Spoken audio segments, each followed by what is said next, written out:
Hello, everyone. We changed things up a little bit this time. I am Feyla. I will be the storyteller for the evening.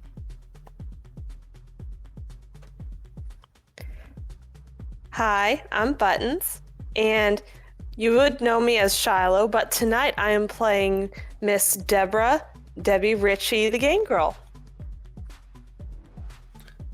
I'm Dengle. I'm the wait, no, I'm not the storyteller. I am going to be playing Reverend Rufus Horton, a Ravnos this evening.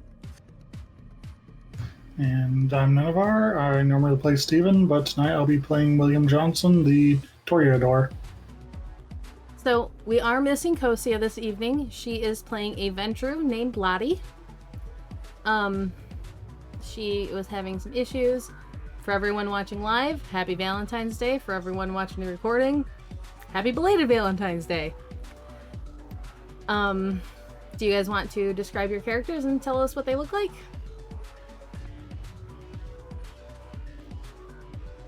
I'm willing to. I don't know about everybody else. I mean, we can do other things first if you'd prefer, but I figure that might be easier to get out of the way. Yeah, let's go ahead and do that. I'll start. Hi. Sorry, my phone's making noise. So Reverend Horton, or as I believe we've decided we're going to call him Rev, because Rufy's a little bit, bad. Yeah. Anyway, Rev stands about average height, so about 5'10", builds about the same. Sitting right around 185, 190 pounds, somewhere in there. Not a whole lot of muscle on him. He has blonde hair, blue eyes, so he's, typical white guy. Like when you think white, he's the guy. In typical priestly form, he's usually wearing some sort of like vestments or the Roman collar. Or he's just very well dressed 98% of the time. When he's not, you can usually find him in some sort of athletic shirt with like joggers and like sneakers. He does wear glasses, unlike me. However, they're probably not prescription if you had to guess. They seem a little bit too thin for all that.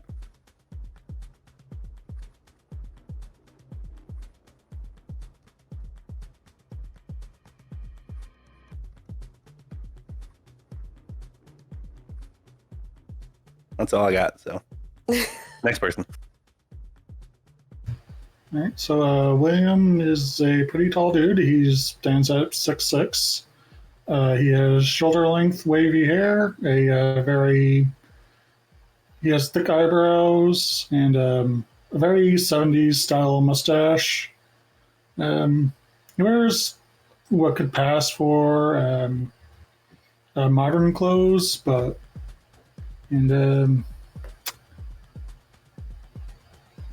yeah, pretty much. Apparently, the VTM app didn't save my updated appearance, so I'm going to have to redo that.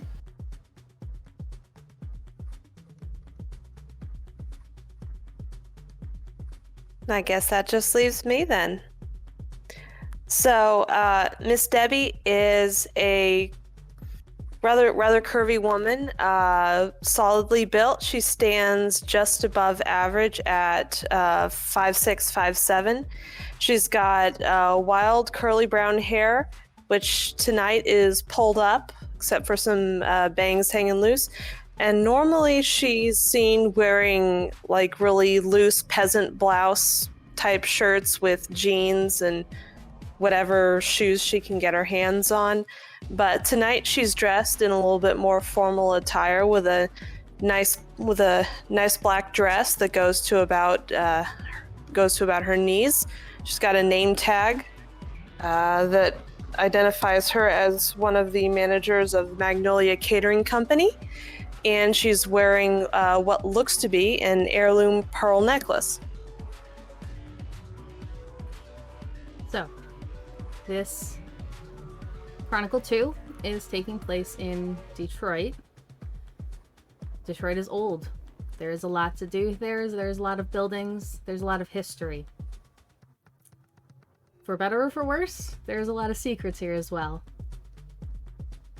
We're starting this game in 2021 on the Saturday before Halloween in the Detroit Monster Ball at the Russell Event Center.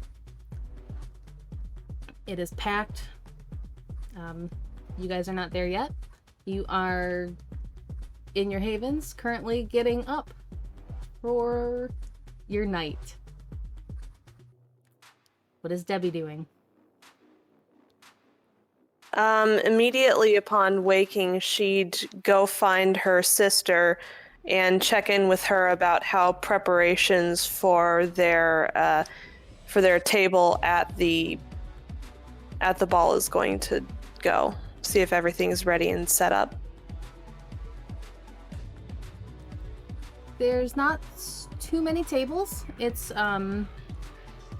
the Monster Ball is going to have some musicians and everything, and it's a lot of standing space. There will be some tables though. And your sister gives you the all green. They've been working all day to get ready for it. All right, and with that, she'll pitch in where she can and get ready to head out when everyone else is ready. Okay. William?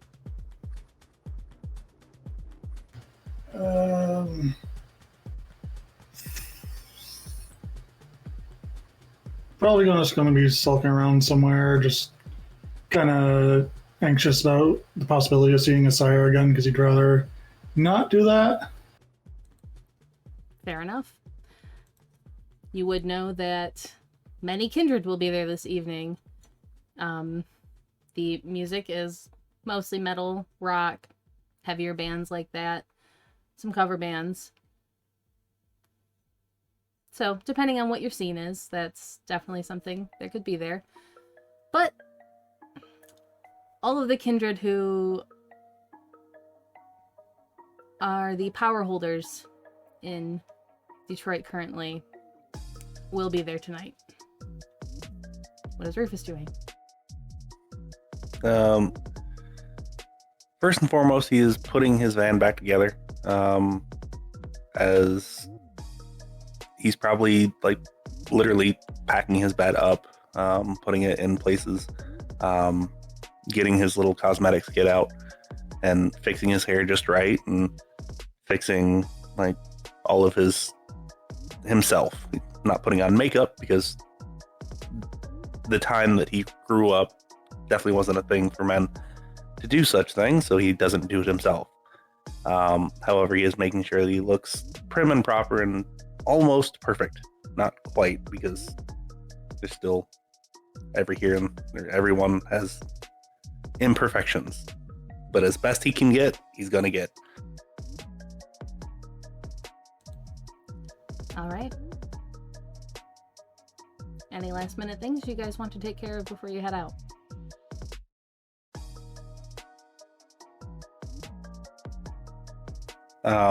Rufus will reach out to one of his herd, as it were, asking for any specific, is there anything that I should have a heads up for the Monster Ball? None of them seem to know anything unusual that will be happening there.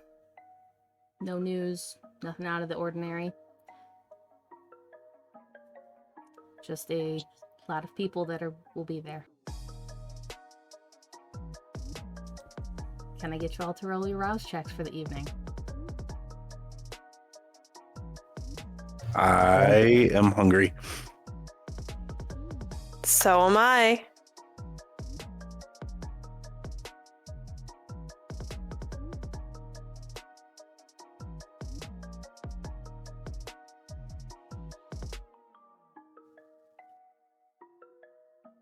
William? I failed too. We're starting the night off fantastically at everyone at 2 hunger. anything anyone wants to take care of.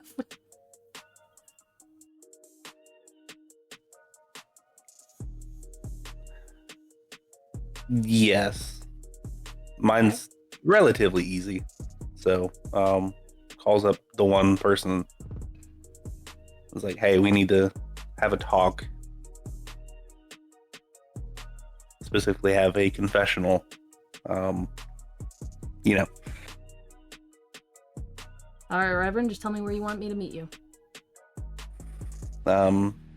Just asks for their location.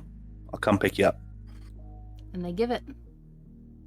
The drive is bumpy, but you make it in one piece. I mean, it's Detroit, so I expect as much. Exactly. So, how many? Not just the one. Taken? Okay. He has a pleasant experience in his confessional, in which he tells you just that he noticed someone stealing from a shop and didn't stop them, and he felt bad about it.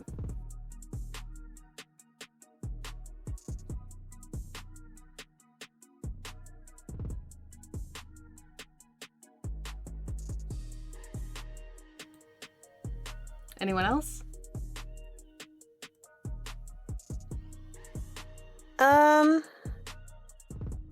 I think before she leaves, Debbie will pull one of the kitchen boys getting off of their shift and getting ready to go home into the security room for a quick feed. Okay.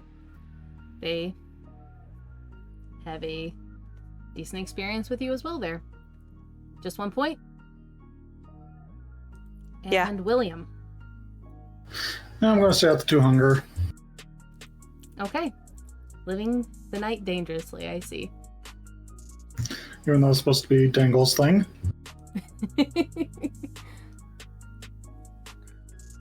I have reasons. All right. So, you each make your way to the event center. Rufus, are you taking your van? Of course I am. Okay. You'll have to walk a little bit for parking, but you're not an uncommon sight in the area.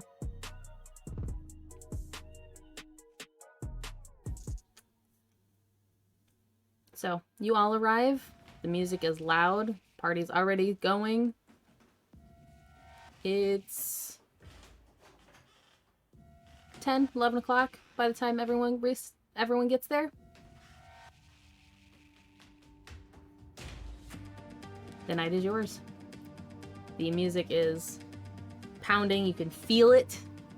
It's so loud.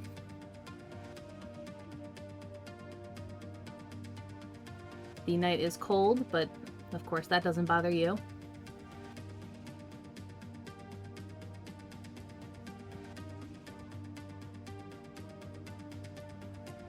Okay. So first things first, Rev, not necessarily one to really care so much about the music. Right. Will go ahead. I'm sorry. I forgot to explain this for people who haven't seen it before, because I live here. The building itself is very run down.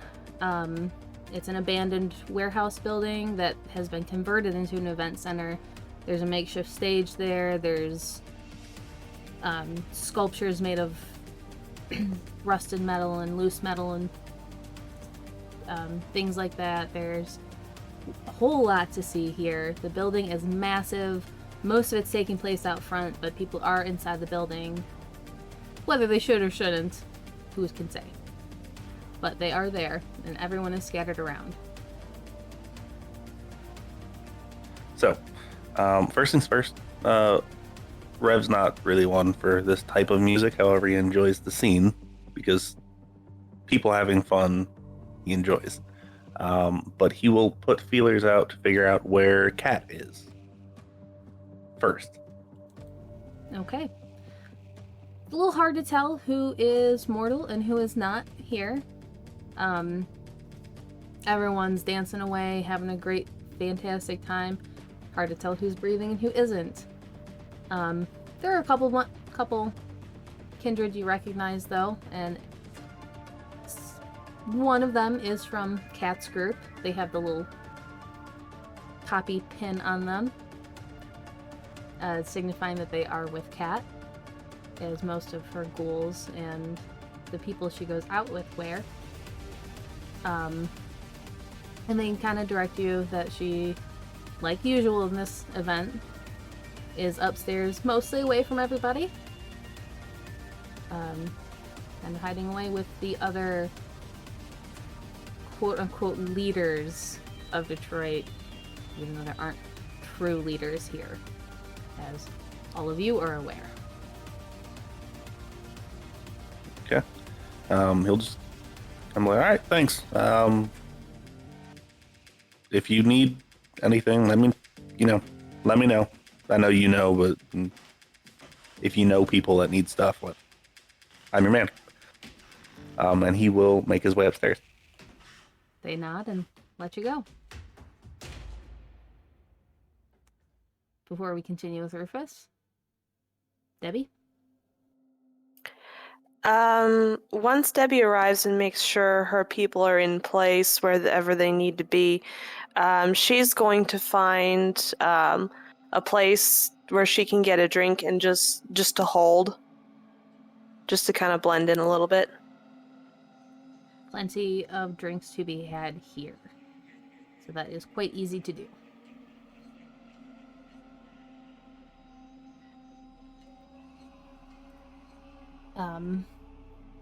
You make your way over. Again, hard to tell who is kindred and who is mortal. Everyone seems to be mingling. There's some people tucked away into corners. Can't really tell what they're doing from here. But they seem to be having a good time, whatever they're doing.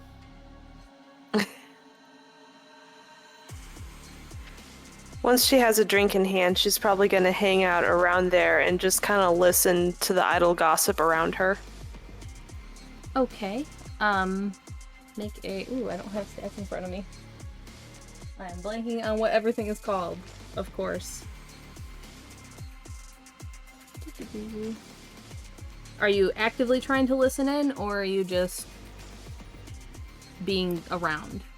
Just passively listening to conversations. If something strikes her fancy, she might try and listen in, but just kind of passively listening for now. All right. Nothing catches your attention quite yet. But we'll keep that in mind as the night continues. William. Music's not completely William's thing, but he's gonna try to have some fun. Okay. And by that, are you trying to engage with some dances? Partake in It's going to engage in some dances. Okay. You are happily welcomed into whatever groups you walk into, as long as you bring and match the energy that they are putting out. There is some heavier dancing going on in some of the areas, and some people just kind of bopping along a little bit. He's going to mainly stick to the people who are just bopping along. Alright. You find several groups of them, so no issues there. They seem to just be having a great time. Some of them have drinks, some of them don't. A couple of them look like they've partaken in a few other things.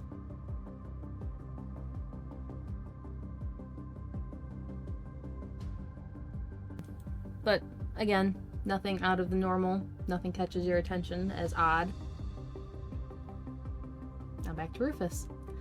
As you make your way up, you kind of get lost a little bit because they're not in the areas they have been before. They're kind of tucked away from the music.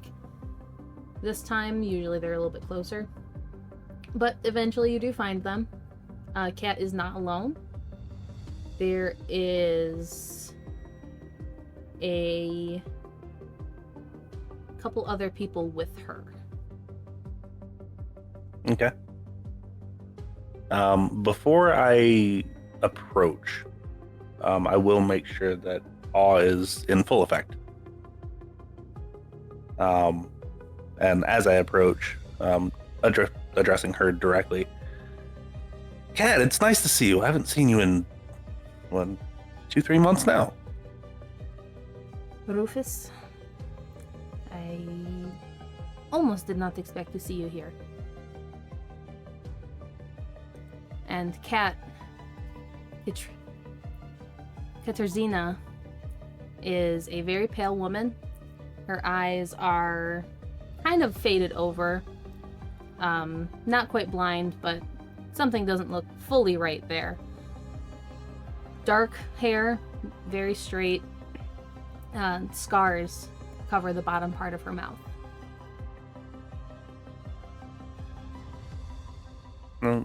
Why didn't you expect to see me? I normally show up for this. I mean, a couple years ago I didn't, but I had other issues to take care of. I typically hear from you a little bit before the event.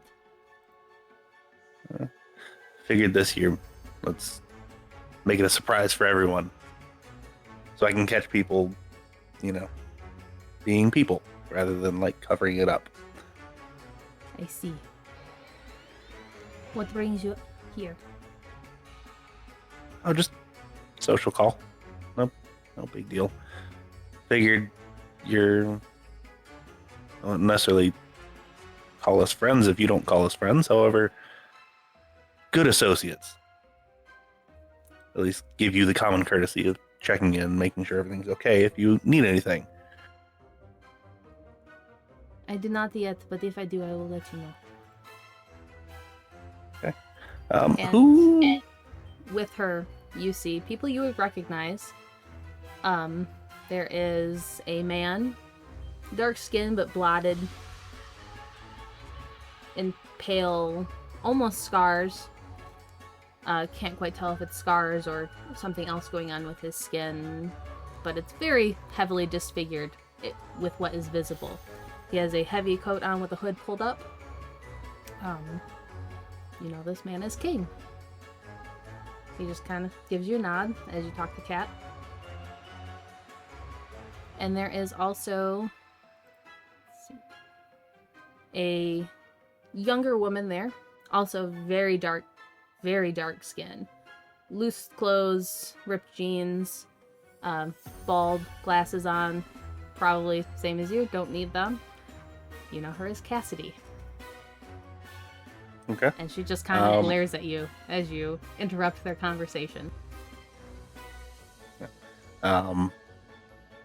After the little exchange with Kat, he kind of turns to the other two and says, do apologize. Just addressing the elder of all of us before talking to us. Didn't mean to be rude. It's just it'd be awkward if I just stood here and stared at you. So,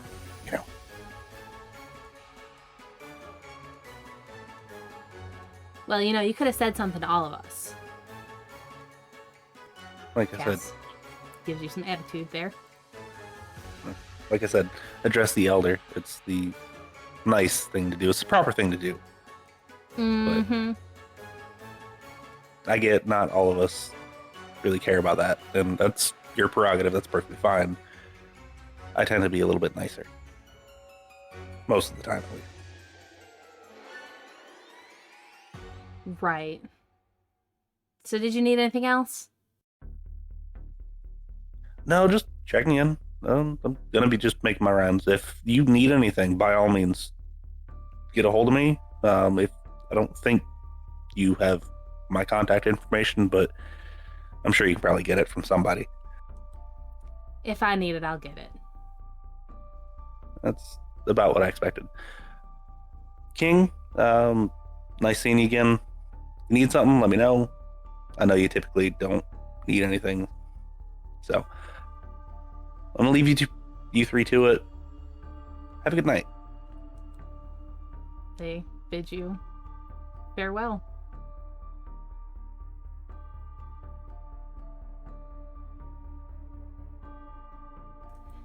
King does follow you out, though.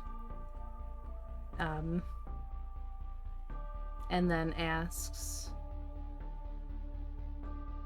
if you have seen Bryce. And you would know Bryce to be the Nosferatu who typically is at these events. It's kind of unusual for King to be here. I just got here. Actually, figured first thing I should do is go see the woman herself. Since, you know, the whole thing. But if I see Bryce, do you want me to send him your way, or?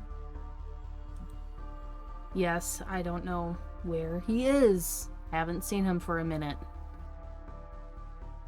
Like a couple days, couple weeks? Weeks. But a couple. Okay, that's an issue for you specifically. Let me go ask some people. I'm sure I could probably see if anybody's seen him. I've been digging, but if you can find anything, that'd be great. Yeah, I have more access to general public. So you have access to us, I have access to everybody else. So yeah, no, let me go ask, and I will absolutely, if I hear something, I'll come straight to you and we'll get this sorted out.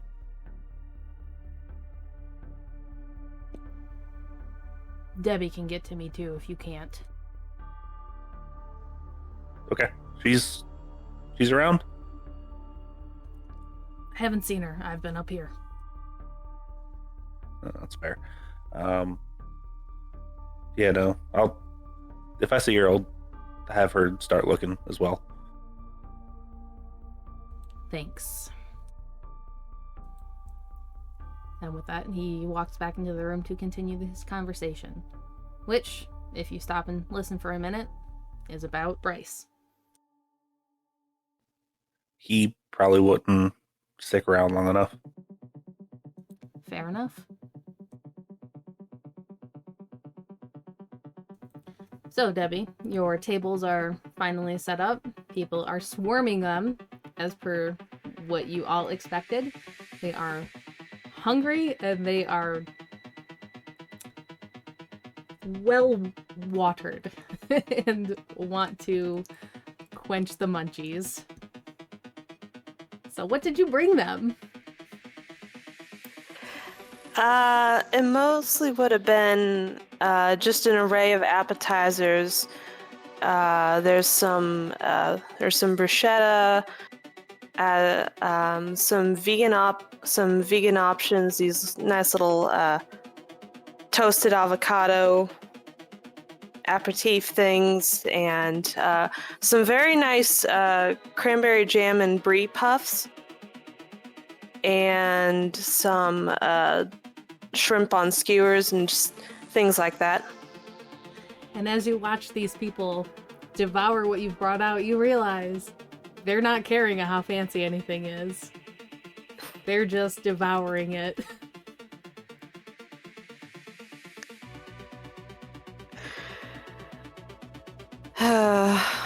Well, at least I can appreciate the artistry behind it. Yes, none of them seem to be stopping and appreciating how much effort you put into these. And your team has put into these. And you do catch your team eating them as well. With a little bit more almost reference to how they were made. They put in just as much work. And you can tell they're appreciating the effort that has been put into them. Your sister has wandered off to go get a drink. Kind of lose her in the crowd, though. I'll keep an eye on her. If I don't see her back soon, I'll go looking for her. Okay. William, your group is dancing away, having a fantastic time. Nothing crazy is happening on the floor yet. Anything I can hear or see interesting? How close did you get to the makeshift stage? Well, typically the heavier dancing is towards the front, so I'm probably about 15 feet away from the stage. Okay. That's, still in the realm of having a harder time listening to individual conversations over the heavy bass. But you can hear a little bit. Mostly people are talking about how much they like the music, how great it was that food has been provided along with the drinks there. And they're talking about the music they would want to hear instead of the band that is playing, because apparently some people are not thrilled with them. And the music itself has turned into kind of a more rock instead of metal at this point. And most people here are in costumes or something akin to a costume, because it is the Halloween ball. So, are you guys in costumes?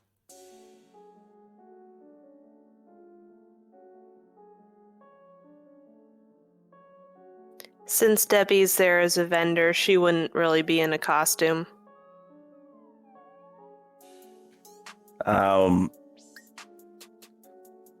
Rev normally basically wears a costume all the time, so he would like maybe put like a cardinal hat on or something, but not anything super crazy.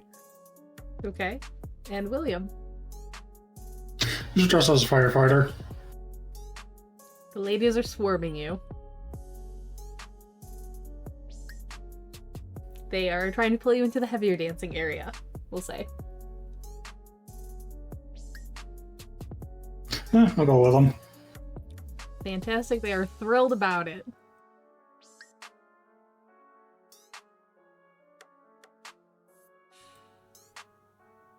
All right, Rufus. So you make your way downstairs. You don't see anything catching your eye. There's a couple people in the corner, but they look like they're talking or having some other fun. Can't really tell unless you wanted to go up to them. He would honestly probably seek Debbie out specifically. All right. Given what you know that she does catering and all that, you know she would be near the tables that were set for her. So you make your way over there. Okay. Once over there, pretty sure Debbie's fairly recognizable. One of the few people not in costumes. Yes. So would walk up like, Debbie. Reverend, so good to see you back in town. What brings you? Oh, I never left. I don't go too far. Do, however, move quite often. Anyway, couple questions for you. Seems like one of King's men has went missing. Missing? Yeah. Have you heard anything about anything like that? Well, shit. Let me check. Would her conversations with Mike in the past have turned up anything? You would have heard him mention a couple of times that Bryce has been harder to get hold of. Nothing about him being missing, but Mike always doesn't divulge everything to you, of course. The only thing you would have heard to point that out would be in the past few days that no one has been able to really get hold of him at all. And Bryce is one that takes care of most of the exchanges between the Nosferatu, so it's very strange for him to not be able to be gotten hold of at all. And just surface level stuff. Let me see if I can dig a little bit more out of Mike. I mean, if you want me to, I can probably go talk to him. Nah, it's probably best that I do that. If you want to help me keep an ear out around the around these folk, you're a little bit better at that than I am. I'll see if I can pin Mike down either by text or by in person. Okay, I can absolutely do that. You seen anybody else around that might be able to help with this? I mean, apparently, like, King's like worried enough to ask for help about Bryce. So, I don't know. I've been kept pretty busy with the table here. I'm sure there's someone around here though. I'll poke around, see if I can find. Well, I don't know. I'll see who I can find. Hopefully, they haven't been eating too much around here, because I feel like the majority of the people around here probably aren't completely right of mind. I doubt it. Before you head off into the fray, you have my new number? Not sure, to be honest with you. And he pulls out his phone, kind of just hands it over. Just dial it, and I'll save it later. Okay. And she'll make sure her number is in his phone. All right. Easy enough. And for reference, Rev still has a flip phone.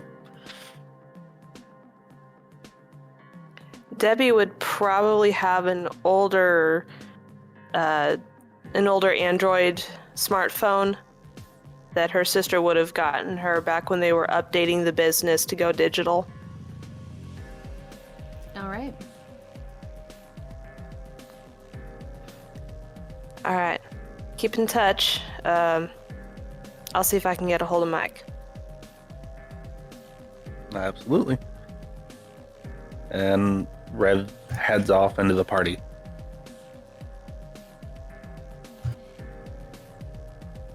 Easy enough. Are you making your way to the dances, towards the back kind of area, back into the building? He'll poke around in the dances. He'll give people grief for quote unquote dancing inappropriately. Being completely sarcastic, doing such.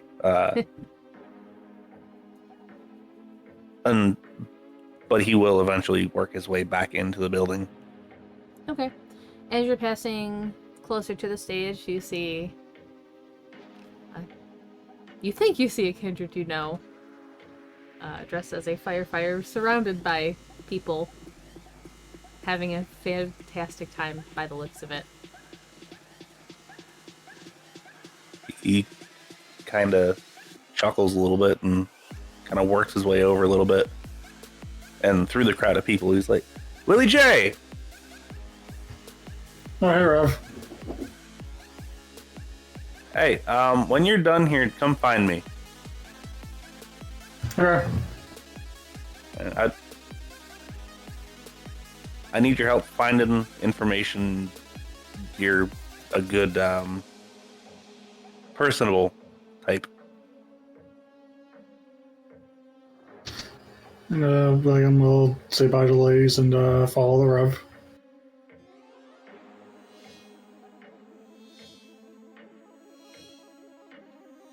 Alright, you guys make your way into the building, kind of pushing past people, having a little bit of a time as the crowd kind of condenses and gets a little bit rowdier as the night has progressed and the drinking has been done.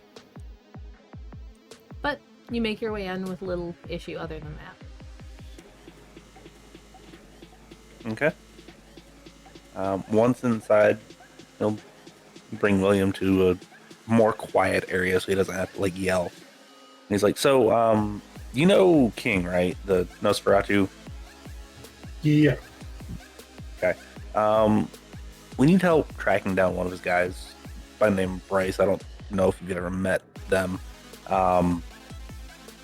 Apparently he's been missing for a couple weeks now.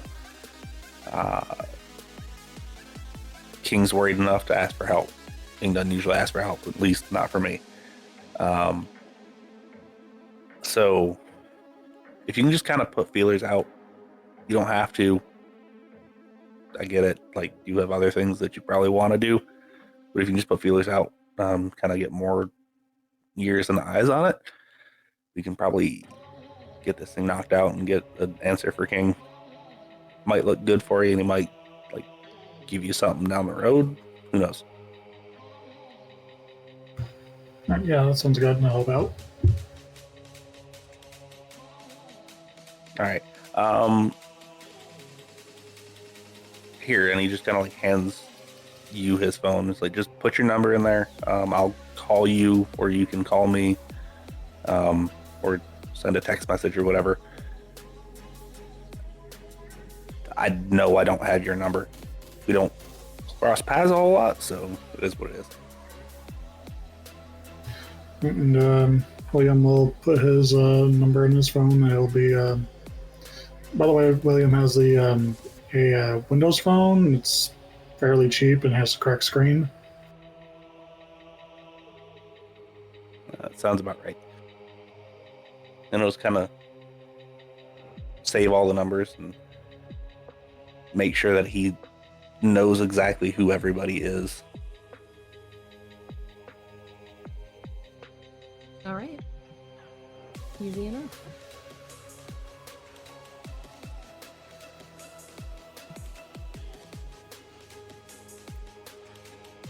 As a point of reference, you would have not Kat's number, but a number of someone close to Kat. Okay.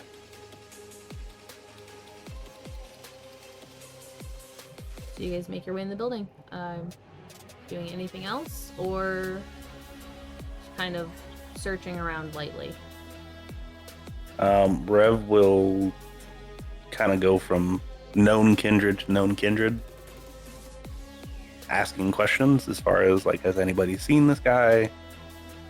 And then inquiring about a couple other people as to whether or not anybody has seen them. Mainly if they have seen either Charlotte, Valentina, or Elle.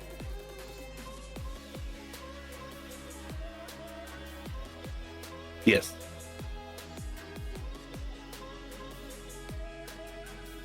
You are muted. Yes, I am. No one has currently seen Valentina. Ellie, you are pointed kind of off in the direction of not in the building, but like kind of outside the building, away from everybody. Okay. As her last known location, and you're getting all sorts of answers about Charlotte. She appears to have been everywhere. But no concrete that you can tell, because everyone is pointing you in different directions for her. Okay. He will actively avoid the area that Ellie is. He has heard bad things about her, and he does not want anything to do with her. But beyond that, he will go from kindred to kindred asking about Bryce. Okay. No one has an answer for you initially. We will get back with you. Is William doing anything?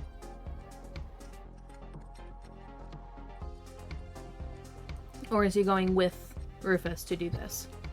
You'd be going with Rufus to do this. Okay. So we will get back with you. Debbie.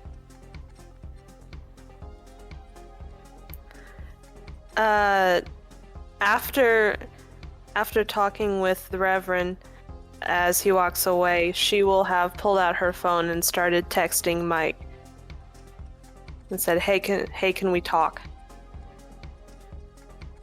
You get a quick text back. What's up? King's asked for help. Think we can meet face to face? Not at the party right now. Would be a little difficult. Can we do this over text, or do you need to meet up?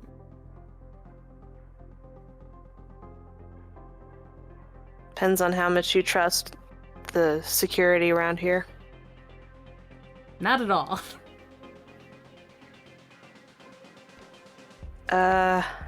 1 minute. And Debbie is going to go find her sister.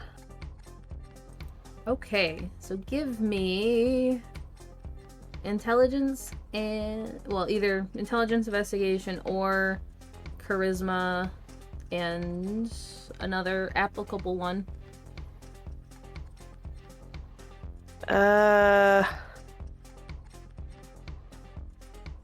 Let's just go intelligence and investigation.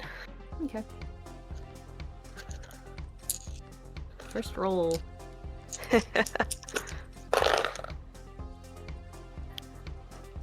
One success. You kind of get pointed all over the place. To the drink table, to the bathrooms, off in the dance floor. You're kind of like led. Kind of all over. But no super conflicting information. You're just kind of led on a trail. Okay. She'll get frustrated after about a minute and just call her. It just rings.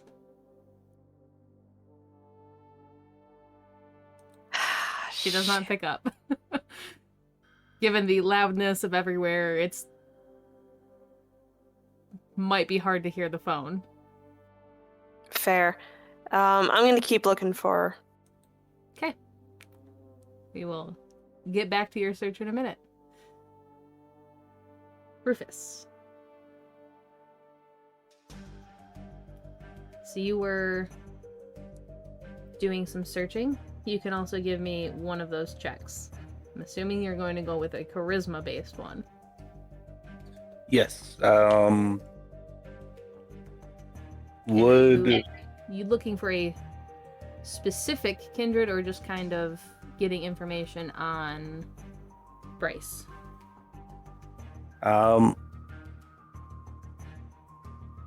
Wouldn't necessarily be looking for a specific kindred, just more general information on Bryce. Has anybody seen them? Last known location type idea. Okay. Would a charisma and persuasion be a good role for this?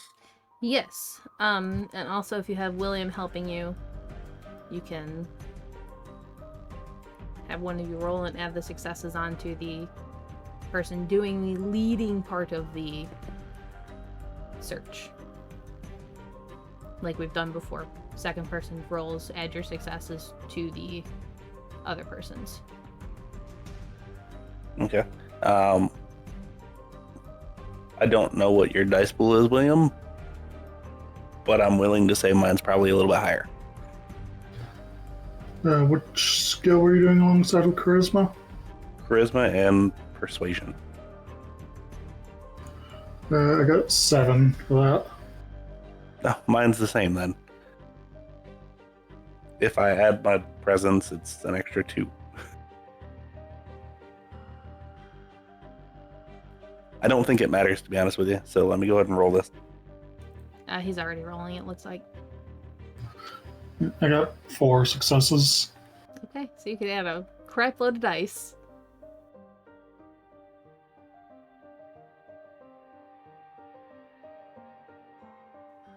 So, turns out I got 3 successes out of the 11. That's a little bit funny, I'm not gonna lie. Yes. It is enough, though. You do get actually a little bit of information. There is one of the kindred you walk up to has, in fact, seen him at the ball. However, it was early before even the musicians kind of started playing. So it would have been right as the day sleep ended. Has not seen him since. Okay. Would inquire a little bit more as far as like, has anybody seen a direction? Or have they seen a direction of which way they went? Or general location at the party? They have not. However, they do. You have awe up, correct? Correct, yeah. And remind me that just makes them focus on you and kind of do what you want, right? Center of attention and adds your presence to persuasion and performance rolls. Okay. Let's see.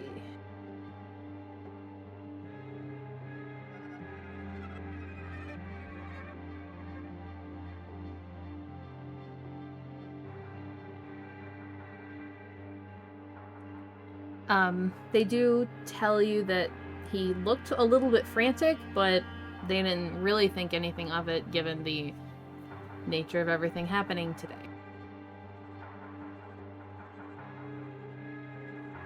Okay. Taking that at face value, because there's no real reason to lie at this point,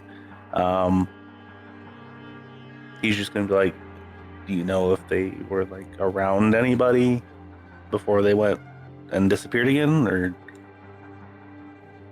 Didn't see anyone with him. He was looking over his shoulder a lot, though. Okay. Kind of turns to William and is like, you got any ideas?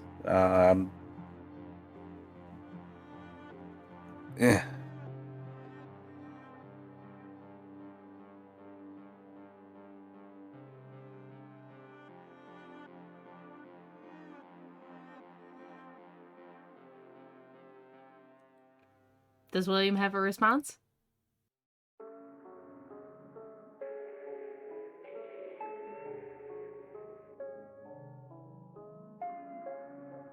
No. Okay, I'm going to take that as no then.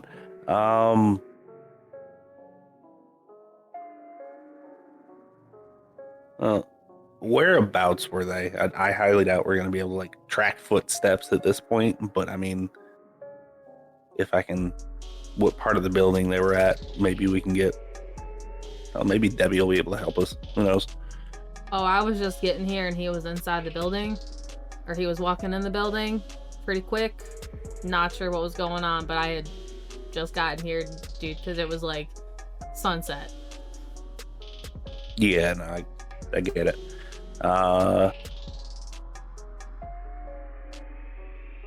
Okay, well, that's better than we've gotten all night. I guess I can go poke around outside or whatever. Doubt he's gonna hang around, but who knows? Might get lucky. Maybe. He was heading inside the building when I saw him last. Okay. And I will just kind of like walk away and start, I guess, actively looking for Bryce. Okay. We will get back to you two in a second. Back to Debbie. So, you were led kind of on a wild goose chase. You don't actually get a chance to catch up with your sister. You think you get close a few times, but I don't know, she seems to kind of be all over the place. You are stopped by a couple people as you get a little bit more, not frantic, but a little bit more industrious in your searching. And they are asking what's wrong, what's going on. I'm trying to find my sister. I have some emergency business I need to take care of, and I'm trying to track her down, let her know what's going on, but one of the guys is like, okay, yeah. What does she look like? Maybe we can help.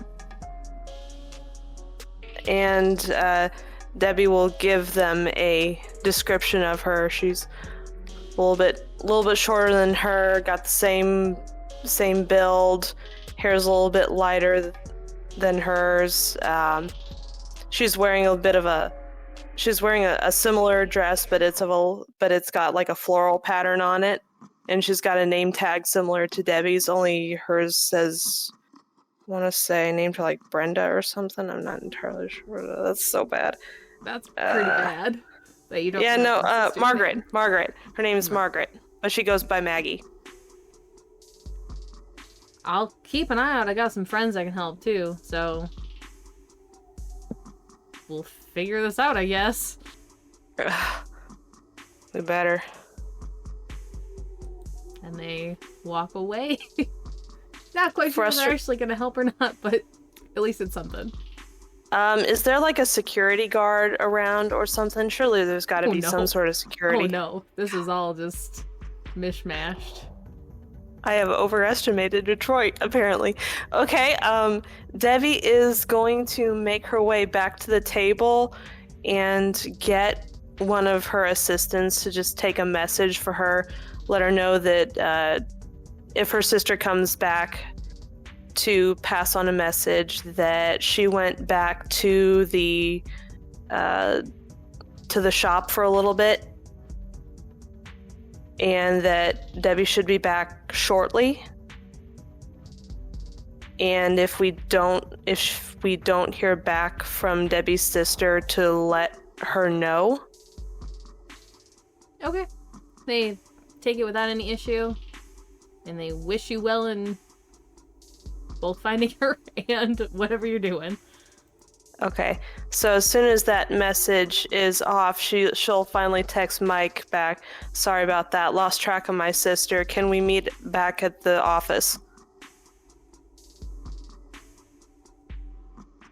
Give me an hour and I can meet you there. You got it. Appreciate it. Alright, I assume you make your way to the office, or are you sticking around a little bit longer? She'll stick around just a little bit longer to try and track down her sister, and while she's doing that, she'll text the Reverend just a quick, can't find my sister, please keep an eye out for her. I'm gonna go meet with Mike. You do not receive a text message back. You assume that he reads it.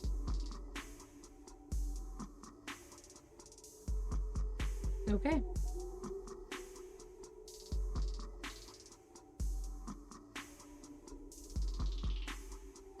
Can I get you two to make a wits and awareness?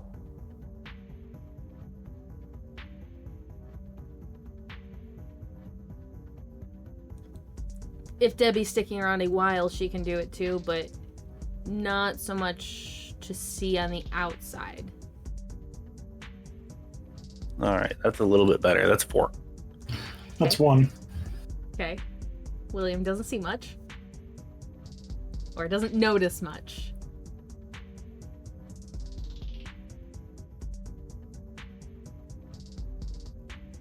No successes, and I'm not going to spend the willpower to reroll that. Fair enough.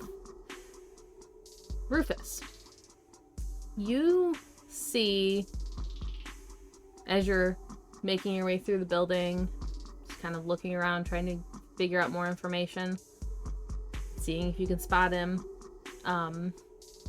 or find a trail of him. You do find some what appear to be kind of scuff-like marks.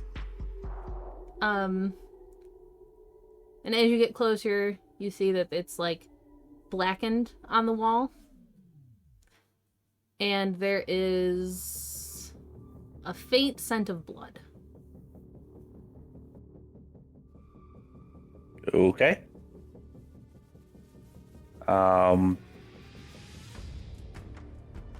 he will pull his phone out and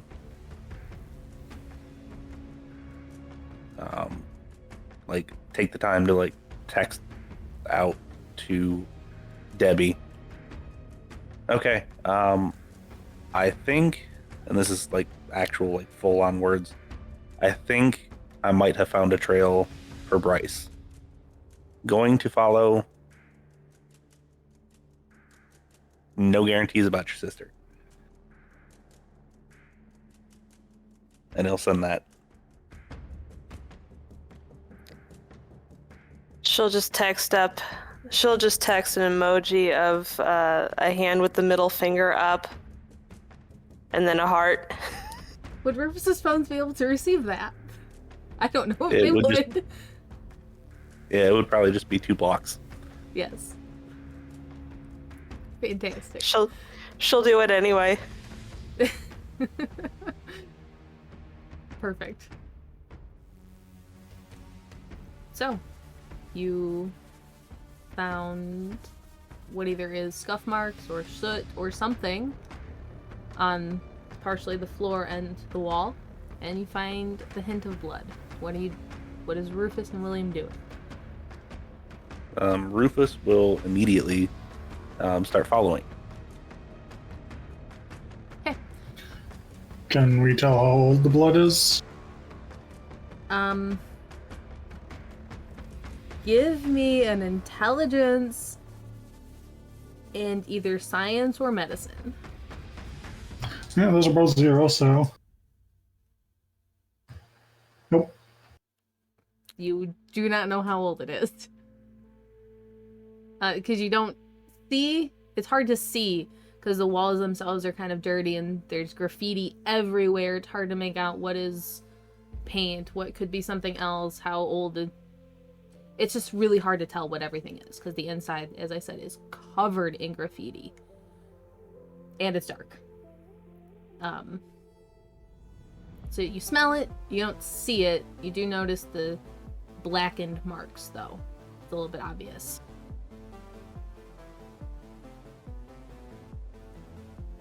But you, that 4 still running, you are able to follow it down a hallway.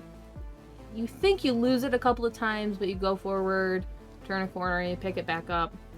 The blood itself kind of fades in and out. The scent of it fades in and out a little bit. You do get to a point where you see what might be splatter on the wall, and the scent is heavier there. But you don't see anything else. Okay.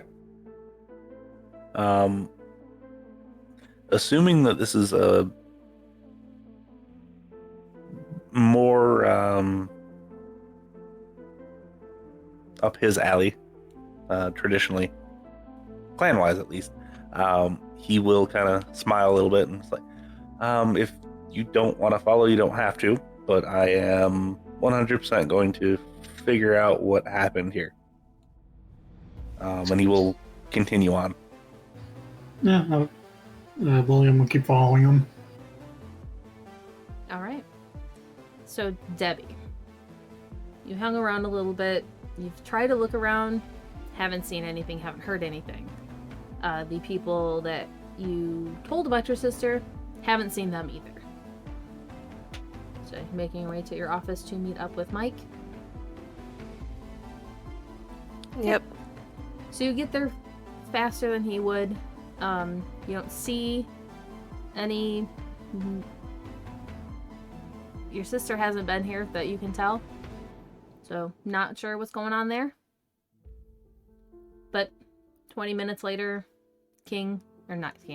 Mike shows up. Typical Nosferatu. Has a very beat up and worn up coat that he has on, with some thick pants and the hood thrown up to kind of hide his face a little bit.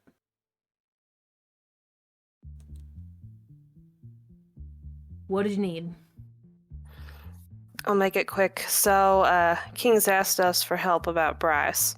And I know he typically doesn't like to ask outside his little circle unless he has to. So he finally asked. Yeah. Listen, I need to know anything you know about what Bryce was doing last. Reverend thinks he might have picked up a trail back at the party, so I'm gonna head back there once we're done talking, but anything you know I need to know. It's been hit or miss getting a hold of past few weeks, which is not great. King's not been happy about that, because all the Nosferatu are going to him now, and he is not about that. Wants to stay out of all that stuff, as you know. So, haven't really heard anything specific. King doesn't talk to him. No idea what he was doing last, if he was running a job for anyone? Some others were missing. He was looking into that. But, again, not crazy unusual if people pick up and leave here.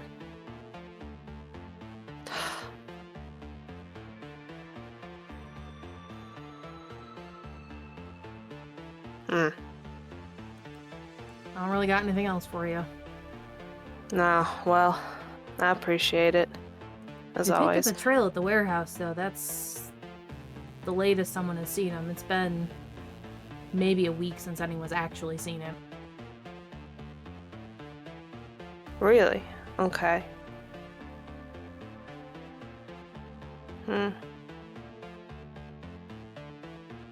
I know I've had my head down getting prepped for this big old night for the past couple weeks.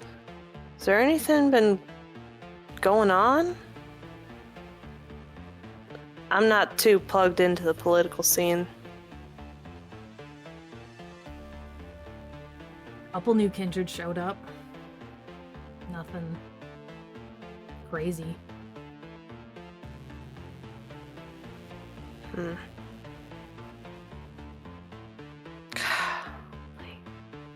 think it was Bruja and another gang girl? Not sure where they are, though. I'll keep an eye out. Oh, by the way, if you hear from my sister, could you let me know, please? I've been trying to track her down all night before I came to meet you. I just can't find her. I'll keep my eye out, but I'm hitting the ground looking for Bryce. Yeah.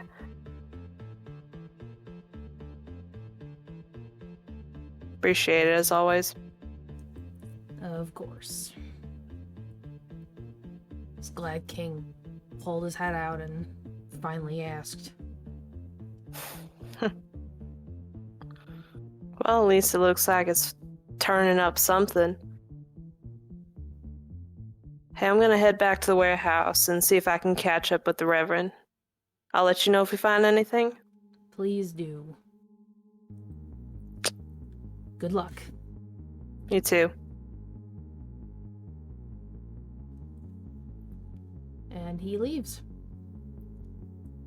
Just walks. He didn't drive a car or anything.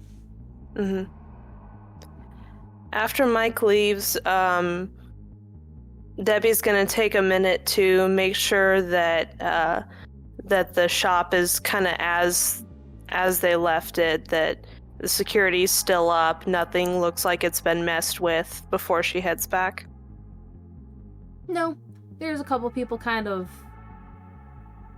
loitering not too far away, but they don't appear to be doing anything. Okay. So once she's kind of super unusual. Yeah. So once she's kind of satisfied that nothing seems to be entirely out of order, she's gonna text the Reverend on my way back. Again, doesn't get a response back. Okay. Debbie's not super far away. Will take her a little bit of time to get back, though.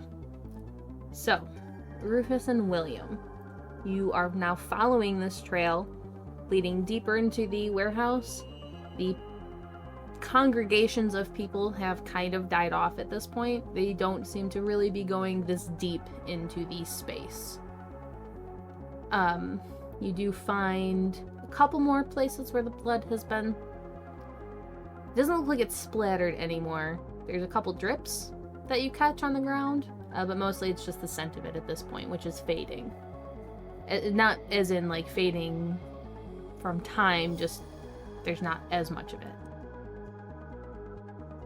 Okay.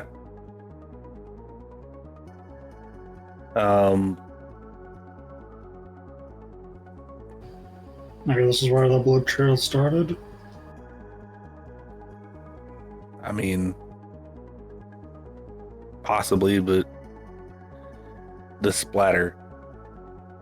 This could just be a residual going out from here. And at this point, Rev just kind of looks at William and he's like, this might be dumb. And he just calls out, Bryce, are you out there? Your voice echoes a little bit. Don't hear anything in response.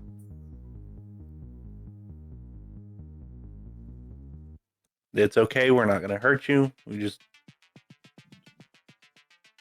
concerned about you. We can help if you're not feeling good. You shouting this? Yes. Nothing. No response. Once the Reverend is done shouting, can I activate heightened senses, see if I can hear anything? Yes. Make a wits and awareness plus whatever that gives you. I don't remember what it does.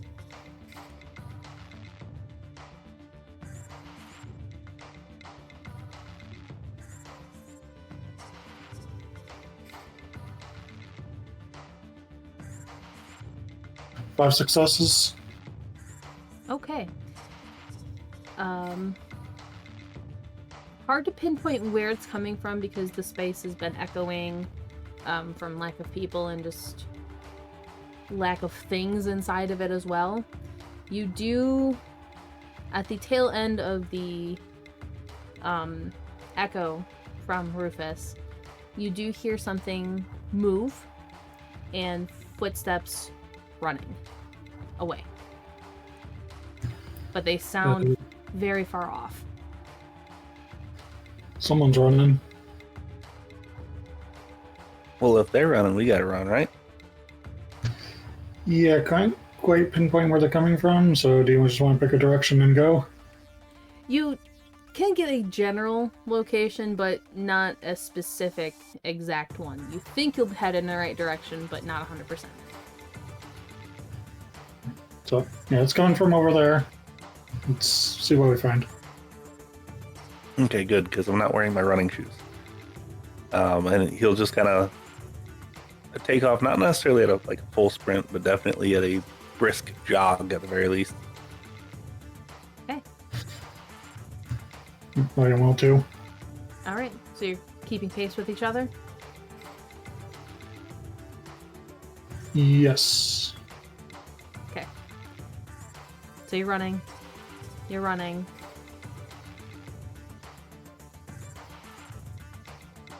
You gain a little bit. You can kind of hear the footsteps a little bit better.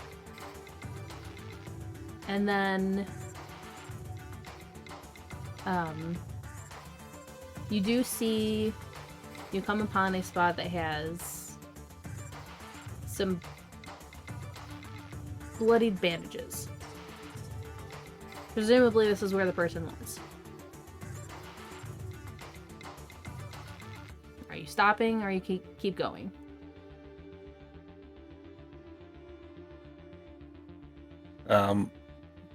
Reverend will keep on running.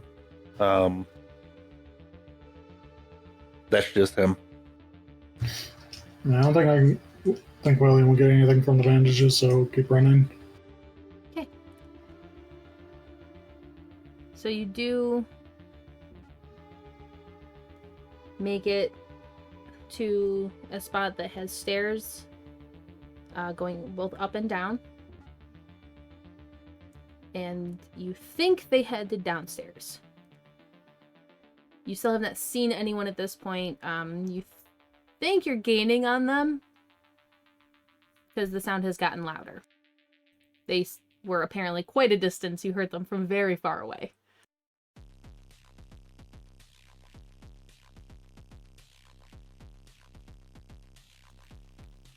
If you're talking, you're muted.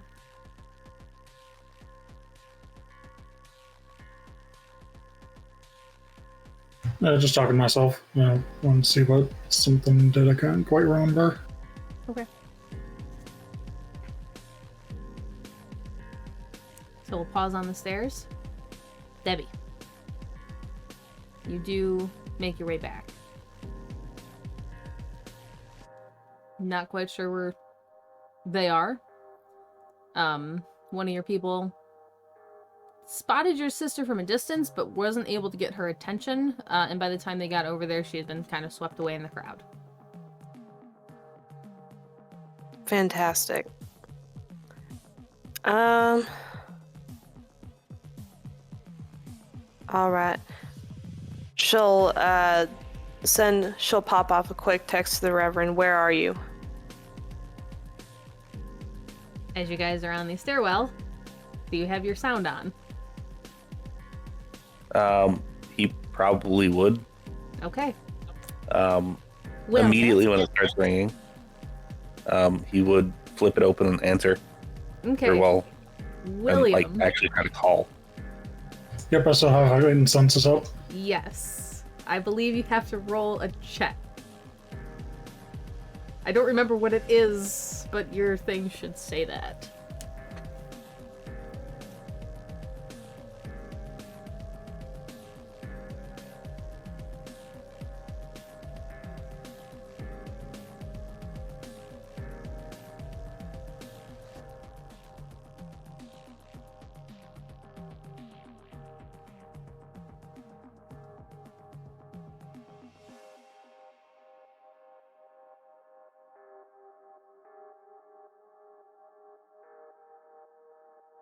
Sorry, everyone. We're looking because I could not remember what this is. Yeah, me neither. Buttons to the rescue. Wits and resolve.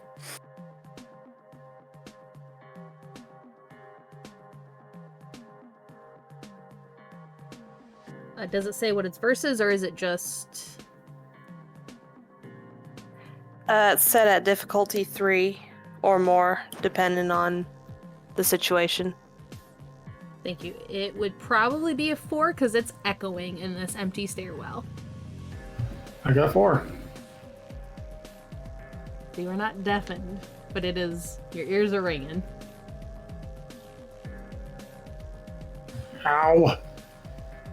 Sorry. And like I said, he'd flip the phone open and just give a call.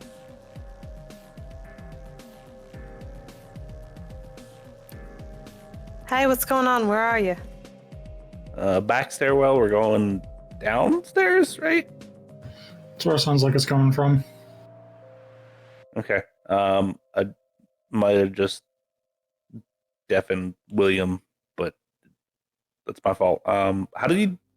I'll figure it out. Anyway, if you have a way to get downstairs, kind of pinch it in, whatever it is. Something's bleeding. I don't know if that's a good thing or a bad thing. Okay, I'll see if I can find a way down there. All right. See you in a minute. And he clicks the phone. As soon as she hangs up, she makes sure to silence her phone. And Also, then she's... William also jump at the sound of the phone clicking. Debbie's not with you guys. You are upstairs, deciding whether you want to go farther up or down. Debbie is outside. Okay. Yeah, no, if William says it's downstairs, Rev's going downstairs. Okay. And I'm gonna take Rev's advice and see if I can cut him off. Okay, so are you going through the building or around back? Around This back. building is huge, by the way. It was an old factory, so there is a lot of ground to cover. True. Do I have anything to help with that?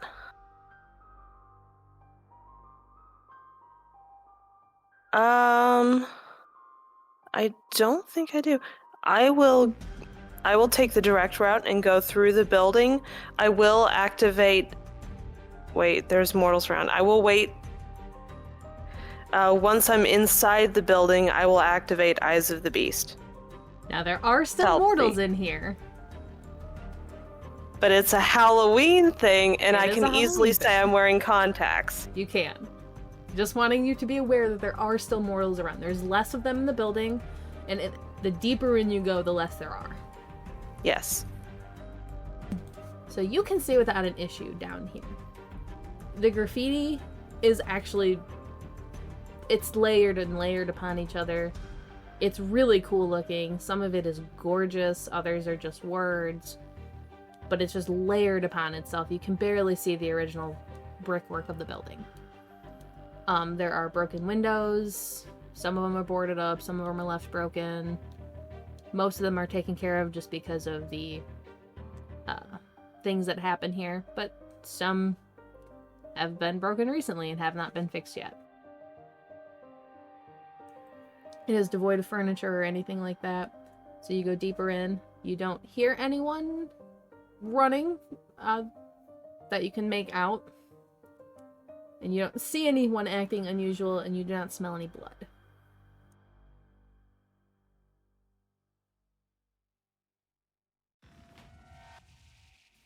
Just gonna keep moving. Alright. So you move deeper in. So headed down the stairwell. You get a couple more traces of blood, but not too many.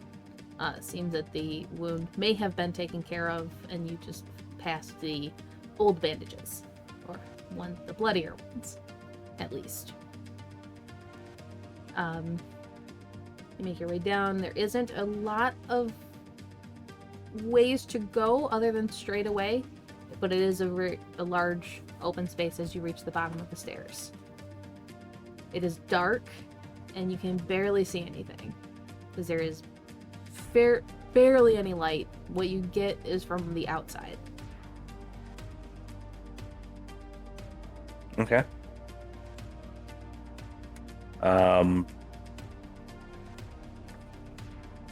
Rev's gonna kind of enter the space, and like, we just want to talk.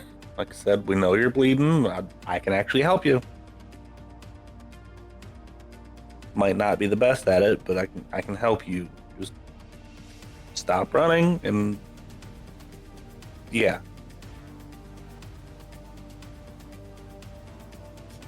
But at this point, Debbie, you can faintly hear Rufus shouting.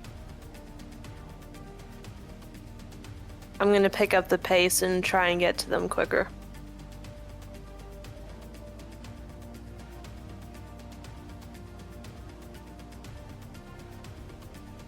You hear, all of you, hear the sound of a window shattering.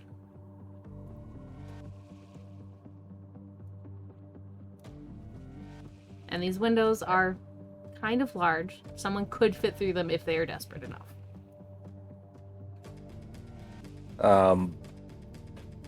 Immediately takes off in the general direction that I think it is. Okay.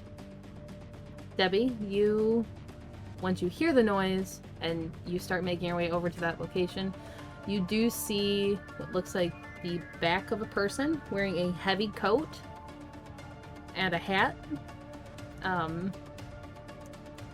jumping and running.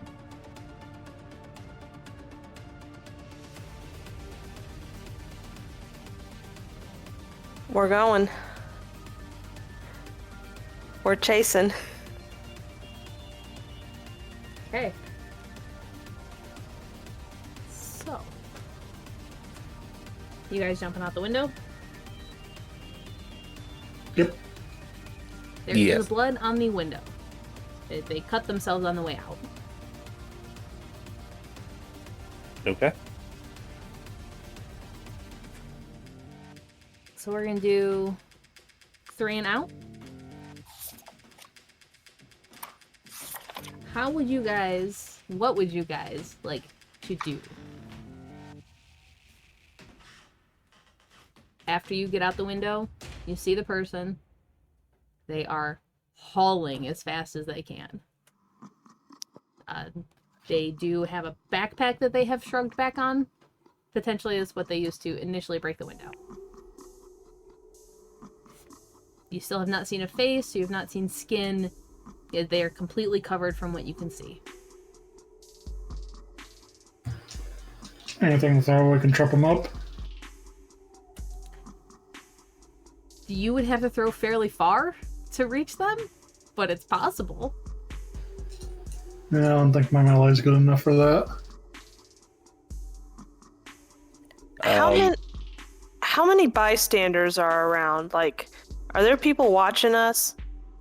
There are some. There's not really too many people on this side of the building. This is more around the back area. Actually, Rufus, this is kind of the area you were told that Ellie may have been in at one point. Great.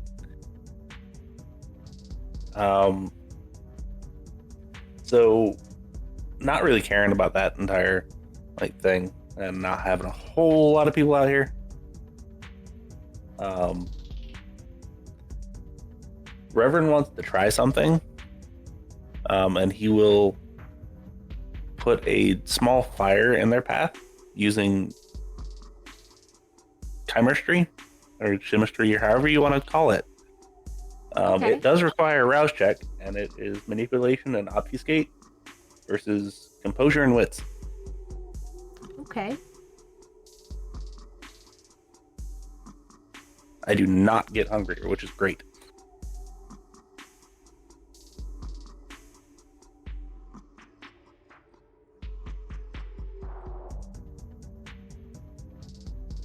And I am going to spend a willpower to re-roll 3 of my black dice.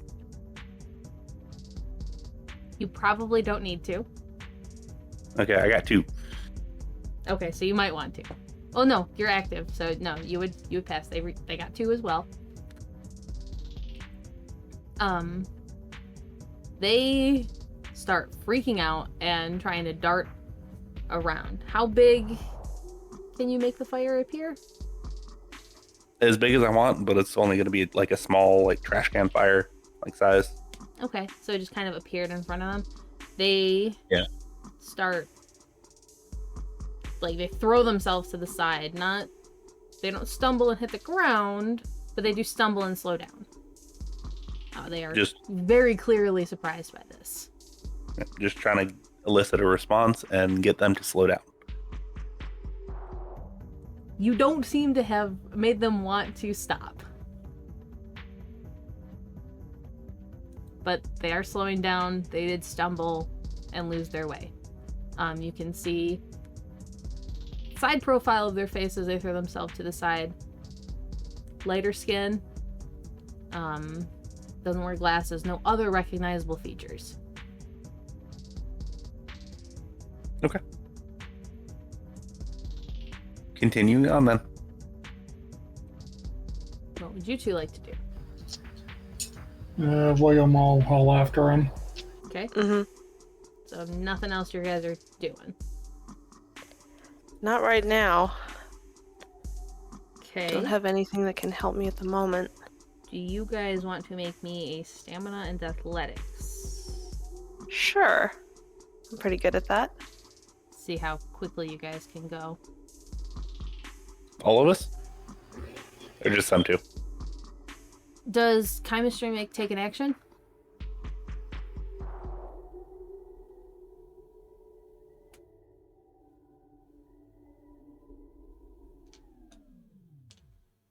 I don't believe so.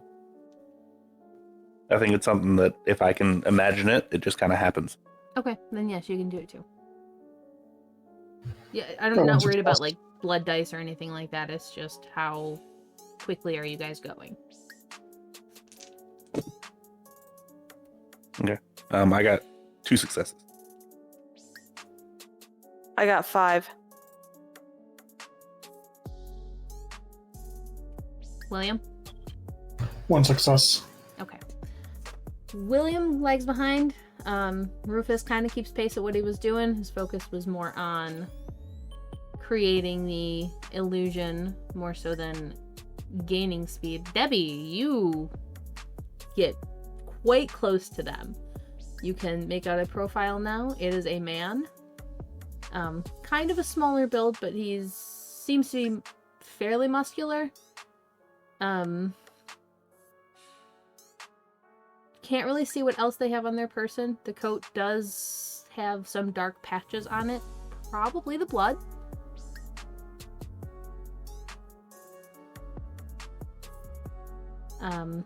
So you are not within arm's length of him, but you are quite a bit closer than you were.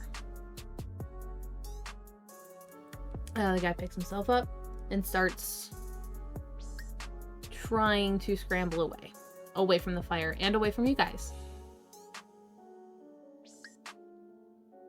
What would you like to do now? Round 2. I want to try and get as close as I can so I can tackle him. Okay. I'll have you all roll after. Okay. Rev's gonna kind of call out and be like, "Stop before I make her break your legs."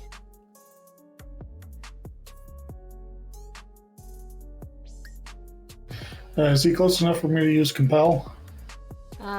What's the distance on that one?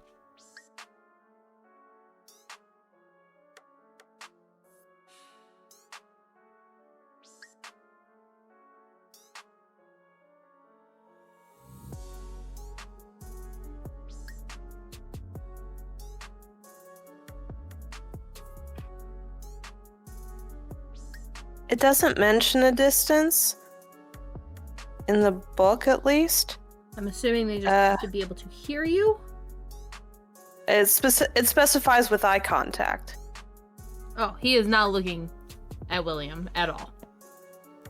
Alright, so William's just gonna keep running. Okay. Then, Rufus, will you make me either charisma or manipulation and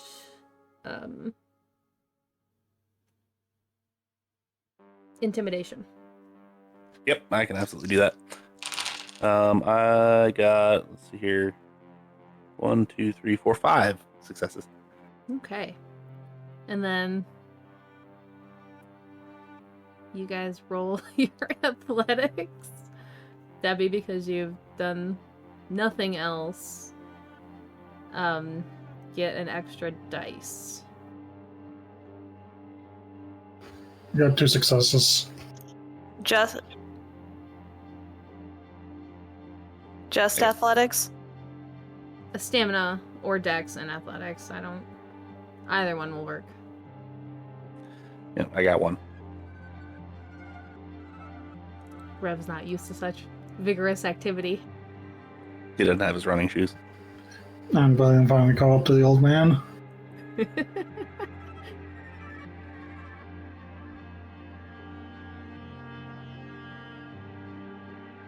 That's going to be another 5 successes. Lord. So, This is a really good pool for me. it is a good pool for you.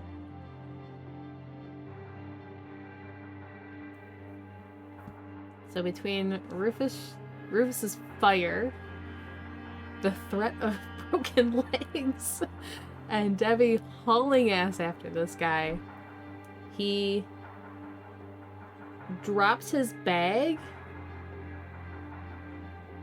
and throws it at you, trying to distract you. You are basically able to reach him at this point. He is trying to run and then just launches the bag at you.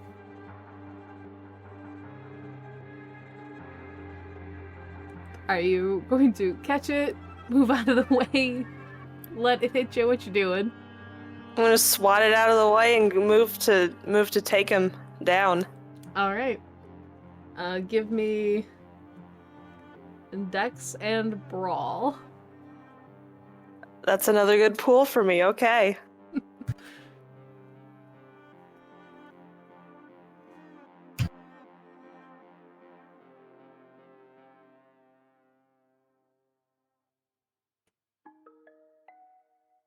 I got 3 successes. Should I spend a willpower to reroll some? Let's see. Probably should have rolled while I was doing this, so 1 second. It's fine.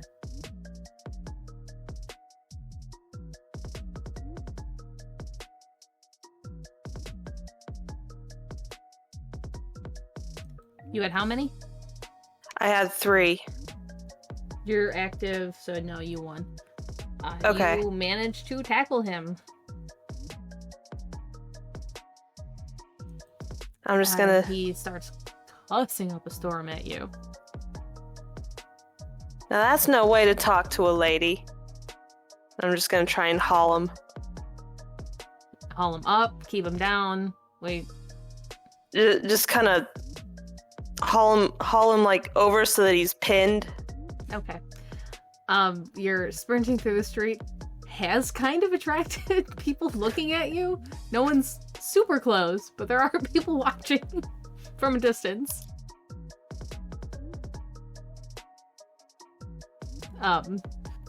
So you've made it. So you jumped out the window to the side, near the back of the building, kind of looped around, and almost to the end of the building at this point. He was running as fast as he could, probably for dear life. So you were not quite at the other side of the building, but there are scattered groups of people in the area, so they are watching you. With that, Rev will work his way up, grabbing the bag in the meantime, and kind of look at the groups and like, just don't worry about it. They deface some property of mine. Wanted to talk to them. Not actually going to cause bodily harm.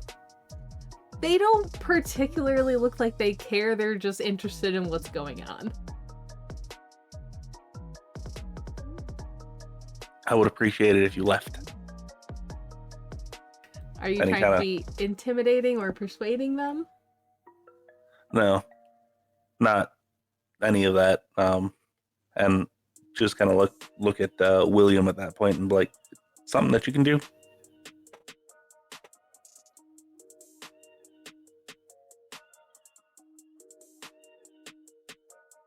At least for the masses rather than individual people. Yeah, I just have compel. Well, I have awe too. There's about 6 people that are really focusing on you guys. Does compel affect one person or multiple? I believe it is just one at a time. You need mass compel or whatever to do multiple. Multiple would be mass manipulation. That's a level 5. Yes, that one. Dominate. They don't really seem to be too engrossed in what's going on. A couple of them leave after Rufus talks to them. There's about 3 left at that point. And yeah, he'll walk up to Debbie and kind of open the bag up, see what's inside. Inside the bag, you see a couple steaks. Oh, okay.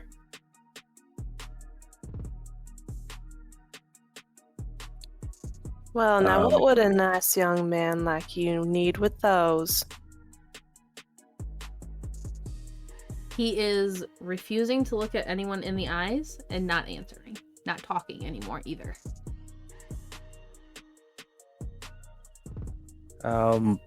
William, if you would care to get information out of this one. Feel like this is more your wheelhouse than it is mine, and he'll kind of like stand back.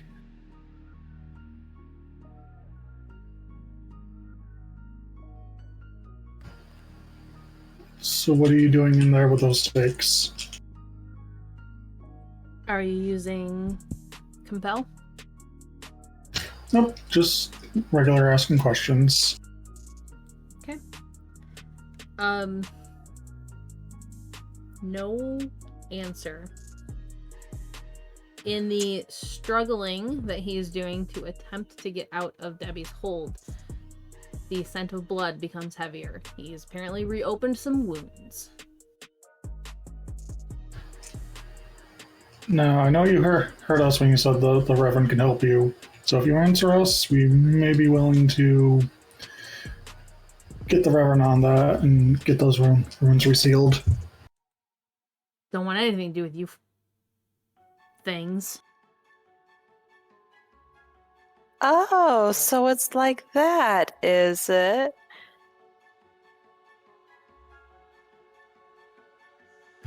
No, we can do this the easy way or the hard way. After the night I've had, I'd love to do it the hard way. That's all your kind is good for. And he's just like, his face is pale now, and he's kind of given up struggling, knowing he's not getting out of this, but still being very belligerent and angry. I'm gonna use compel and ask him what he's doing with the stakes again. Okay, and remind me how compel works, please.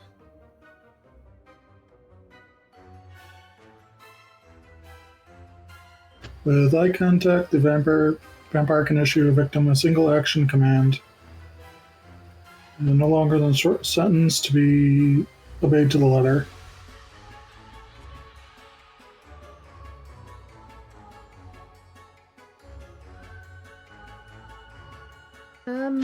So it's charisma, dominate versus intelligence plus resolve.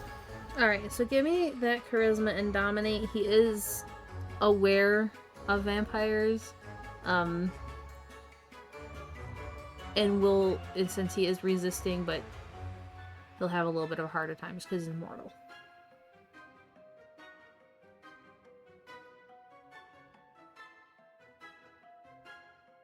I'm going to use willpower to re-roll a couple dice. Okay, so that brings us up to 5 successes.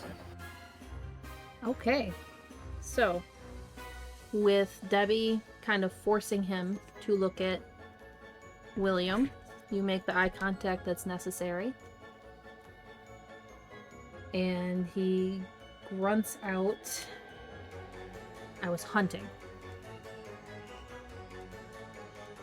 Anyone in particular? Some ugly shit.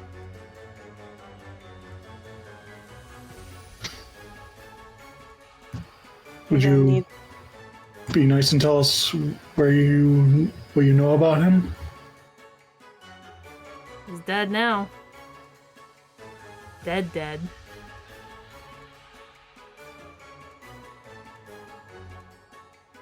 Oh, that's unfortunate. And he pulls his phone out and makes a call to King.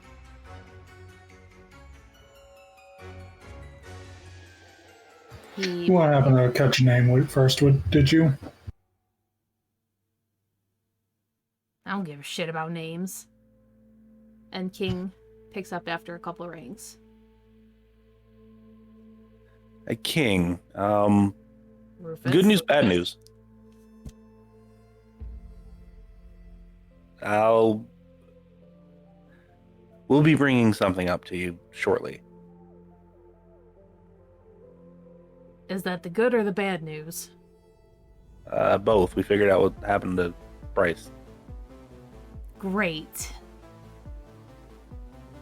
You're still a cat? just left her, but I can get back to her. I'll just go toward the back of the building, toward the stairwell. We'll meet you at the top. All right, give me a couple minutes. All right, see you there. Then he hangs up the phone. Debbie, if you would please.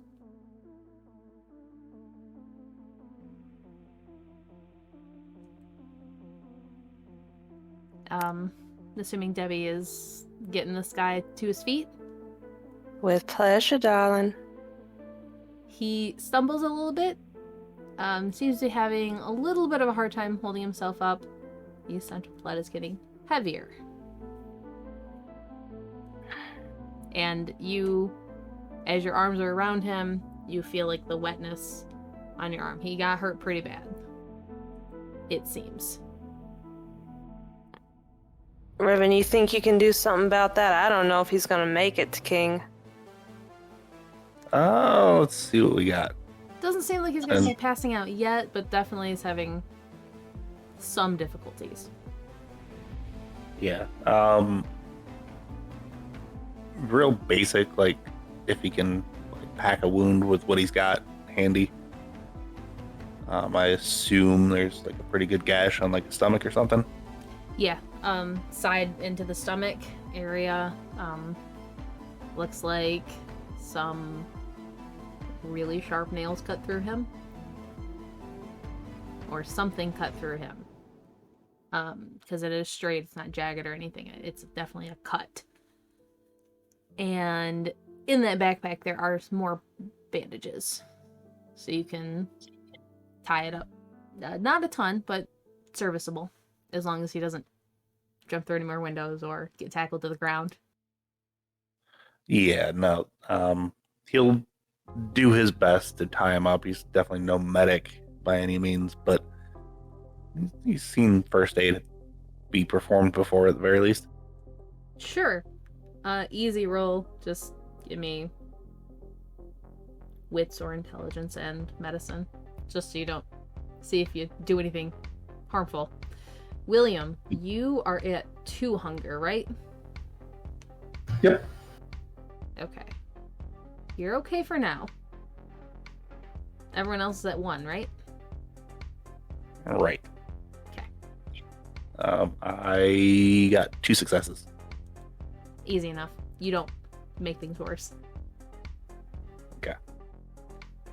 Alright, so you frog march him upstairs. Yes. King meets you at the top.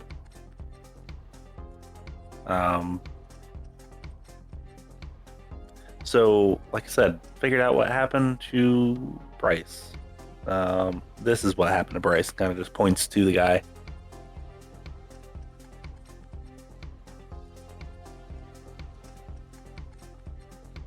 And then Lost here. pulls the stake out, their stakes out of the backpack and kind of throws them on the ground. Ah.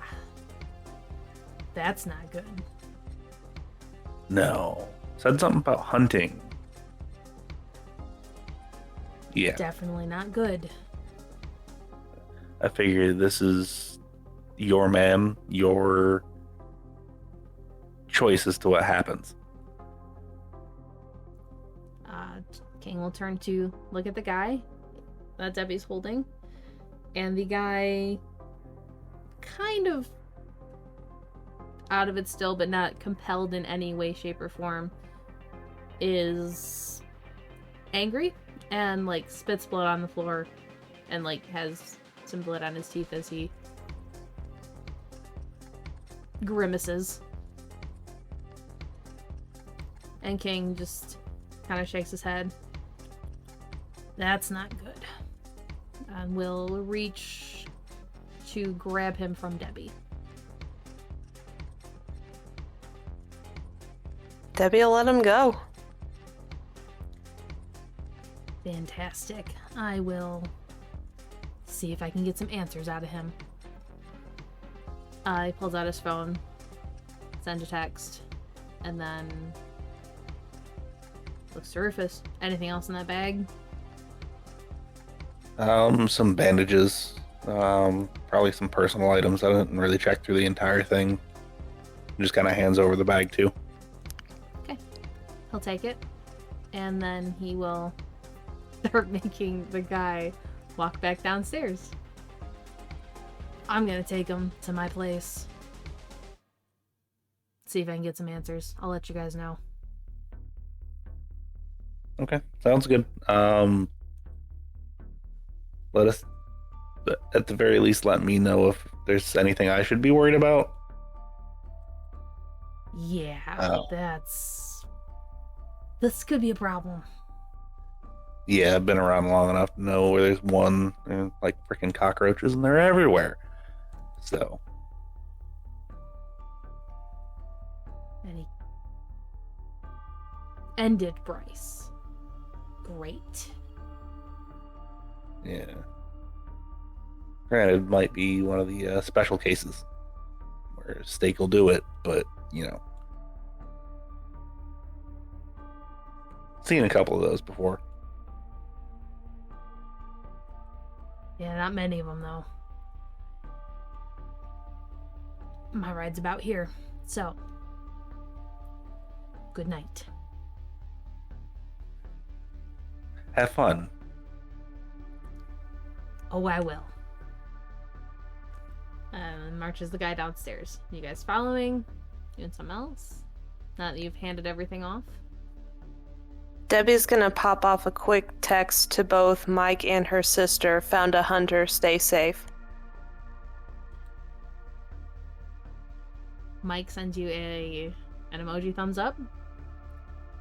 And your sister sends a text. Where are you? Meet me at the table. I'm here. Where are you? Upstairs. Just stay with the table. I'll be right there. Fine.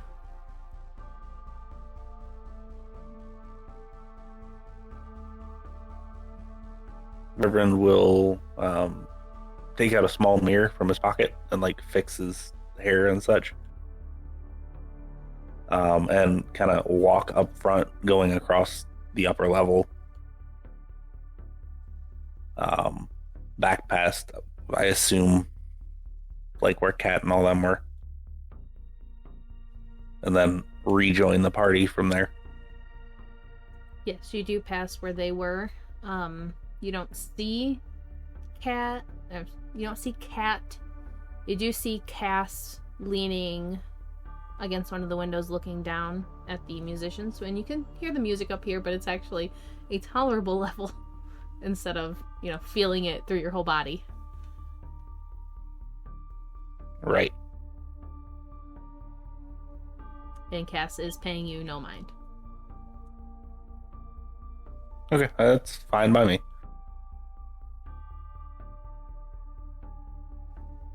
And just rejoins the party as... Yeah. Alright. So downstairs, the music is just as loud. They've moved into kind of a more electronic style music. It's been a few hours at this point, between all the searching and everything. Still have some evening left. But the party does seem to be winding down a bit. Debbie's tables are nearly empty. There's not many drinks left. The people seem to be highly intoxicated at this point. Okay. Seems like the perfect time to start handing out pamphlets and flyers. Many people just take them without question, shove them in pockets. Lots of them get littered onto the ground. Yep. For perfect reference, the flyers basically say something to the effect of congregation meeting at random places throughout the city. Text or call this number, and it gives a number, either his number for the call or text message for one of his flock that actually is settled for location. then gives like the actual congregation name and says, unlike any other church service you've ever been to. Is there a title to it? There is. It's the Children of the Lost. All right. As I said, many people take them.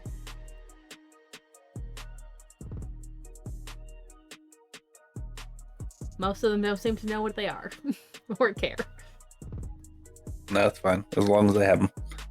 There are one or two that actually are reading it and like, yeah, maybe that could be interesting. But only a couple of them.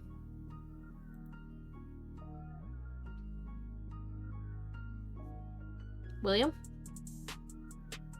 Oh, did we lose him? No, I'm right here.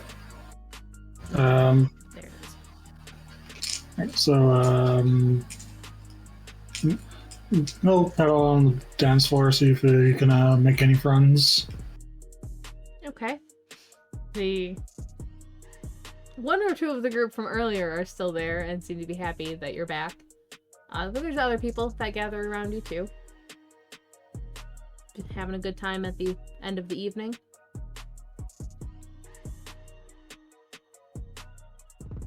Are you doing anything with them?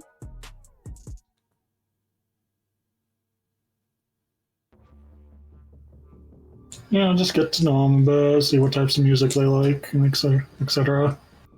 The ones that are here now appear to be digging the electronic music.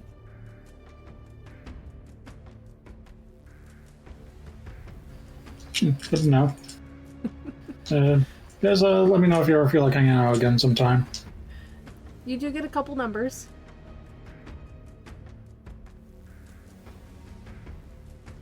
A couple of them appear to be thrilled to be able to see you again. Complimenting on your costume, your looks, the whole 9 yards.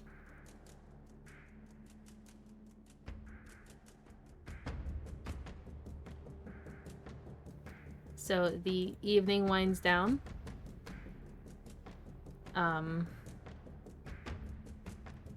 You all see some kindred that you know departing. You see Cassidy leave. You do not see Kat. You do see one of the people that worked closely with her, Boria. The right-hand man, as it were. You do see him as he leaves. He doesn't stop to say anything unless you guys stop him. And then Debbie and Rufus would... no. William would probably know this person too.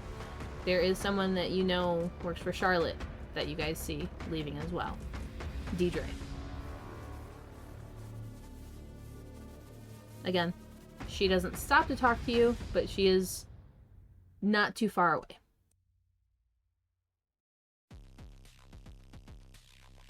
If they notice Rufus, he'll just kind of give like a wave, but won't actually stop them. She does give a wave. She's fairly well dressed, a black blazer, but her hair is done up as it usually is.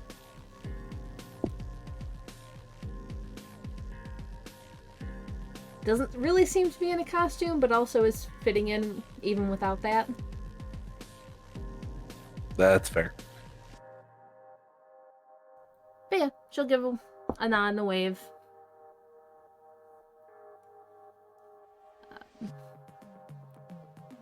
And then you do eventually, from a distance, see Charlotte leaving as well. Everyone appears to be leaving for the evening, or at least the ones that are worrying about daybreak are beginning to leave.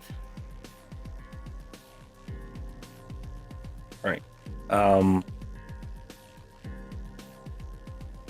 Rufus probably wouldn't stay super late. When everybody else starts leaving, he'd probably hop in the van and kind of go find a nice spot to park it for the day.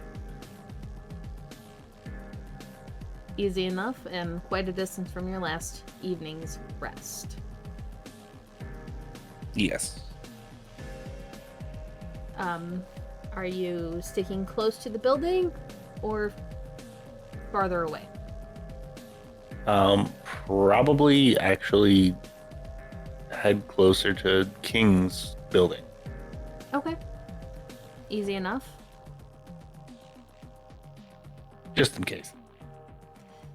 Debbie, your sister waiting at the table for you, cleaning up, taking care of leftovers, combining plates. Seems to be a little bit on the tipsy side, but still handling herself fine.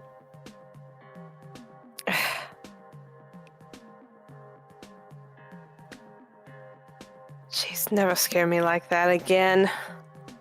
It's Halloween, we're just having fun. I'm sure you were, Maggie. I'm sure you were. Meanwhile, I had to deal with a cold-blooded killer. And she just kind of does the air quotes and the whole dramatic thing. Cold like... It would have been easier if it was. No, did you check your texts? Like No. before you sent the one to me?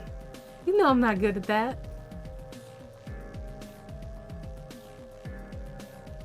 Lord of mercy, Mama's rolling in her grave. I just know it. Look, we'll talk about this when we get back to the office, but let's get to getting, shall we? We're already starting to pack. You were gone.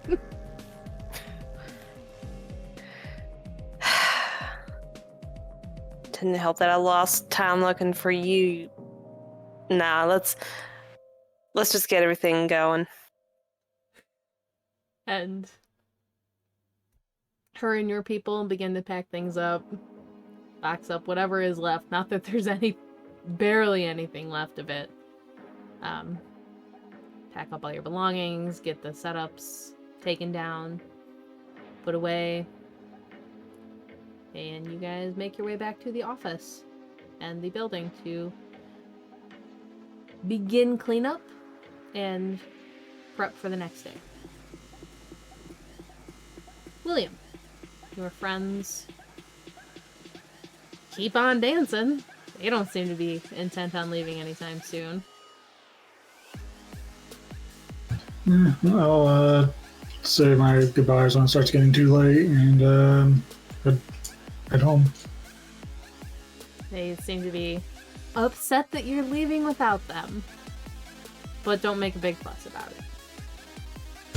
No, not to worry, I'll see you guys again. I'm sure of it. Fine, if you have to go.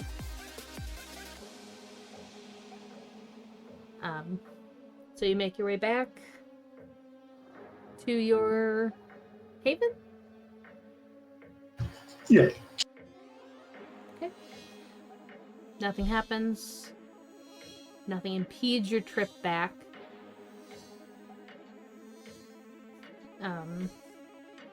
So evening comes to a close.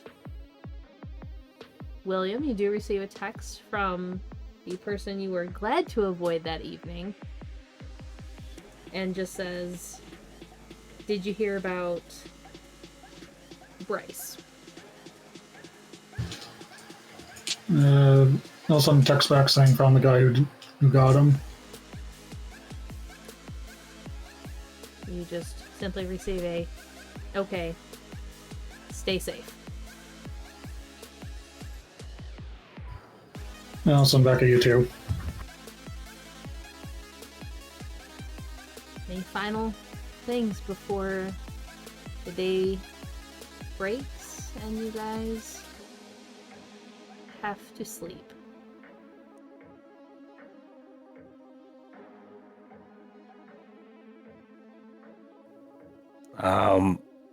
As his morningly ritual, which is really weird to say,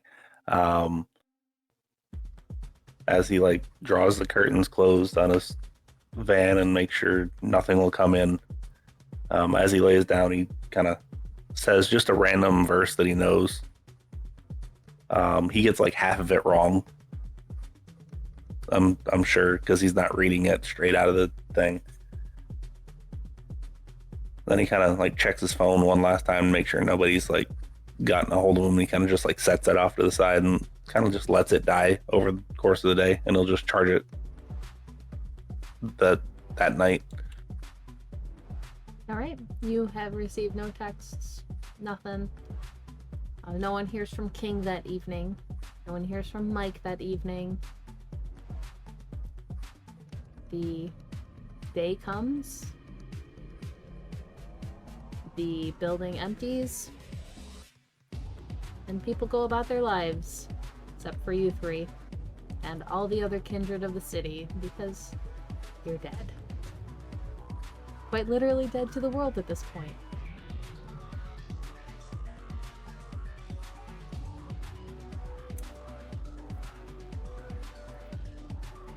And that is the end of Game 0. Little bit early. About 15 minutes early. I don't think that was too bad.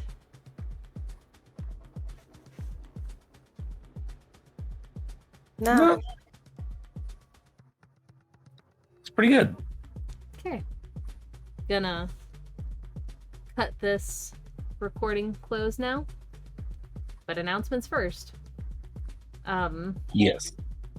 Obviously, Life in Blood and Hope Detroit will be out very soon. When you guys watch this, hopefully most of the podcast sites will be up. Probably we'll still be waiting on Google like we did last time. Our schedule's a little bit odd this week just because of life happenings.